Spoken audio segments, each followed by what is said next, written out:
Et j'ai longtemps hésité avant d'ouvrir ma bouche et de dévoiler tout ce que je savais sur les peuples africains. Mais je sens que le moment est venu de dire la vérité, de dévoiler. Je ne sais pas comment vous allez le prendre, mais je pense et je suis pratiquement certain que je suis peut-être le premier dans notre génération à expliquer des choses pareilles.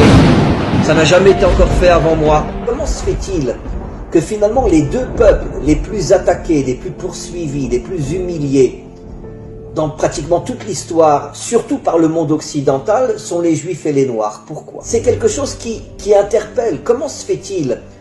Comment c'est possible que les deux civilisations les plus méprisées, les plus humiliées, les plus poursuivies de l'histoire, parce qu'il semblerait que dans le subconscient ou même dans le conscient des dirigeants occidentaux, ils savaient que le peuple noir avait une mission. Quand tu veux savoir quelle est la mission d'un homme, regarde le mal qu'on lui fait. Si un homme est transformé en esclave, ça veut dire qu'il a une nature de roi. Et pourquoi on le transforme en esclave? Pour l'éloigner au maximum de sa mission d'être un roi. Plus un être, un peuple, une civilisation, une nation est humilié, et plus c'est la preuve que sa mission est d'être tout en haut. On va aller plus loin. Là, vous vous tenez bien, vous attachez vos ceintures pour pas tomber. Je vais vous expliquer quelque chose d'extraordinaire.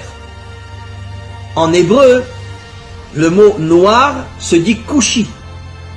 Alors bien sûr, vous connaissez pas l'hébreu, mais faites-moi confiance. Le mot kushi s'écrit en hébreu Kaf Vav Shin Yud. Kaf Vav, vous savez qu'en hébreu, chaque lettre a une valeur numérique. Ce qui nous permet de pouvoir faire des correspondances entre des mots différents s'ils ont la même valeur numérique. C'est un des génies de l'hébreu, de pouvoir expliquer le sens d'un mot par rapport à un autre mot qui a la même valeur numérique. Alors, les deux premières lettres du mot kushi, qui veut dire noir en hébreu, c'est Kaf Vav, qui a pour valeur numérique 26. 26 est la valeur numérique du nom de Dieu. Le nom de Dieu tel qu'il ne se prononce pas, parce qu'on attend la délivrance pour le prononcer véritablement, c'est un Yud, un Vav, un Yud, un He, un Vav et un He. Et ce nom de Dieu qui figure dans toute la Torah en hébreu a pour valeur numérique 26. Après vous avez Kou, donc Kaf Vav, le nom de Dieu, le véritable nom de Dieu dans le mot donc qui fait allusion aux Africains, aux Noirs. Et après vous avez Shin Yud, qui veut dire Yesh. Ça veut dire que Kushi signifie Yesh Hashem, il y a Dieu. Ça veut dire que dans l'Africain se trouve Dieu. C'est absolument incroyable. Dans les peuples africains se trouve le Dieu authentique qui a pour nom Yudke Vavke. Incroyable. Ça veut dire que caché à l'intérieur des peuples africains se trouve le véritable Dieu. Et c'est pour ça que en hébreu on appelle le noir Kushi, qui fait allusion à Yesh Havaye. Dieu se trouve à l'intérieur des peuples africains. Incroyable. Incroyable. On va aller plus loin. Là vous vous tenez bien, vous attachez vos ceintures pour pas tomber. Comme je pense vous le savez tous, aujourd'hui il y a des centaines de milliers d'Africains qu'on appelle venant de la tribu des Danites. D'accord? Vous avez entendu parler de ça bien sûr, la tribu des Danites. Ce sont des centaines de milliers d'Africains qui sont surtout au Congo, au Gabon et en Côte d'Ivoire, il y en a pas mal.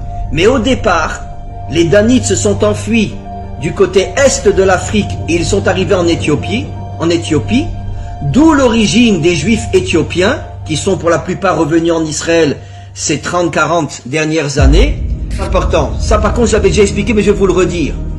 Pourquoi les Noirs? Eh bien parce que nos maîtres nous révèlent depuis des millénaires que la couleur qui correspond au dévoilement de la royauté de Dieu, c'est la couleur noire. Ça veut dire que vous savez que dans nos textes, chaque attribut divin, chaque qualité divine lui correspond une couleur. Par exemple, la bonté, c'est la couleur blanche. La rigueur, la dureté, c'est la couleur rouge. Et la royauté de Dieu, c'est écrit dans nos livres depuis des millénaires, c'est la couleur noire. Alors c'est absolument incroyable. Ça confirme encore ce que j'ai dit. On va aller plus loin. Quelle a été la première épouse du premier libérateur d'Israël? celui qui nous a sortis d'Égypte, quelle a été sa première épouse? Une Africaine. Pourquoi? Pourquoi Moïse? Finalement, c'est absolument incroyable. Et comment se fait-il que le premier libérateur d'Israël, celui qui a créé le peuple juif, n'a jamais épousé une juive d'origine, ou une africaine, ou une fille d'Arabie Saoudite? Et sa première épouse, une africaine. Pourquoi? Mais on est les seuls peuples sur terre qu'on considère comme des moins que rien.